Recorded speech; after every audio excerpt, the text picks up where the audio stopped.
यार आज बड़ी हिचकी आ रही है। जरूर कोई याद कर रहा होगा। बहुत ज्यादा हिचकी होगी आज यार। पानी कम पिया होगा। याद आने पे हिचकी आती है, ऐसा होता ना तो जब बॉस को टीम की याद आती है मीटिंग के लिए, तब सारे ऑफिस को हिचकी नहीं आ रही होती। कभी सोचा अचानक ही हिचकी आती क्यों है और कब ये किसी बड़ी प्रॉब्लम का साइन हो सकती है? तो आज इसी के बारे में बात।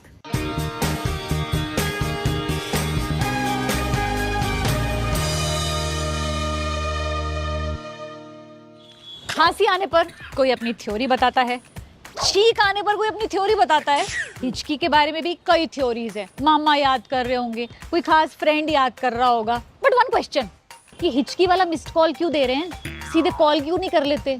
Back to the point. इस हिचकी की सारी कहानी शुरू होती है आपके रेस्पिरेटरी सिस्टम से और बात डायफ्राम की, जो आपके लंग्स के बहुत पास होता है। जब ये डायफ्राम नीचे जाता है तो लंग्स नाक और मुंह के जरिए हवा अंदर खींचते हैं और जब यही डायफ्राम ऊपर जाता है तो हमारे लंग्स हवा बाहर निकालते हैं। हमारा दिमाग इस डायफ्राम के मूवमेंट के लिए सिग्नल भेजता है, लेकिन अगर इसमें डिसरप्शन आ जाए तो हिचकियों का सिलसिला शुरू हो सकता है। दरअसल दो चीजें होती हैं।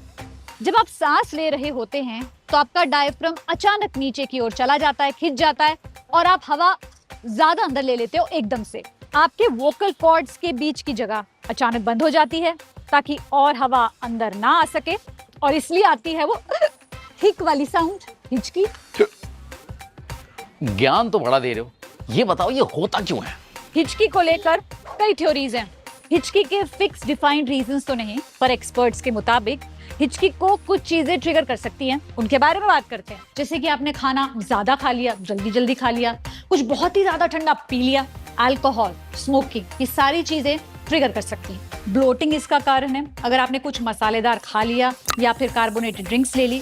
और हिचकी तब भी आ सकती है जब बाहर का वेदर सडनली बदल जाए।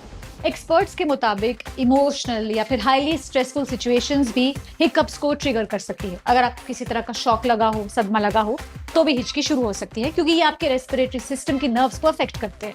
ज्यादातर हिचकियां अपने आप ही बंद हो जाती हैं कुछ समय में, लेकिन अगर रिपीटेडली यानी लगातार ऐसे एपिसोड्स आ रहे हैं जब आपकी हिचकी बंद नहीं होती है तो डॉक्टर से कॉन्टैक्ट कीजिए। मामला सीरियस भी हो सकता है। अगर वो परसिस्टेंट हो, अनयूजुअल हो, यानी कि पहले कभी ऐसा नहीं हो और लगातार बने हुए हैं, they can be hidden sign of heart problem. कई बार हार्ट डिजीज के कारण हो सकते हैं। अगर आपके हिकअप लगातार बने हुए हैं, सांस फूल रही है, छाती में भारीपन है, उल्टी सी सेंसेशन आ रहा है, फैमिली हिस्ट्री अगर आपकी हार्ट डिजीज की है या आप हार्ट पेशेंट खुद रहे हैं, तो इन सारे साइंस को अपना ध्यान के देना चाहिए। अब इसे रोके कैसे? वेल, इसका कोई डिफाइंड क्योर तो नहीं है, लेकिन आप कुछ बातों का ख्याल रख सकते हैं। बर्फ का पानी पी लीजिए, चीनी निगल लें, पानी से गरारे करें, गर्दन के पिछले हिस्से को थपथपाएं, सांस रोककर कागज के थैले में सांस छोड़ें, नींबू चबा लीजिए। बेसिकली जब आप नींबू चबाते हैं तो आप अपने आप को डिस्ट्रैक्ट ही कर रहे होते हैं।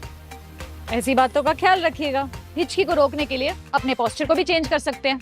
अरे वाह, बारिश तो रुक गई, पर मेरी हिचकी नहीं। आपने हिचकी रोकनी है ना, तो धीरे धीरे खाइए और ठंडे को अवॉइड कर सके तो कीजिए।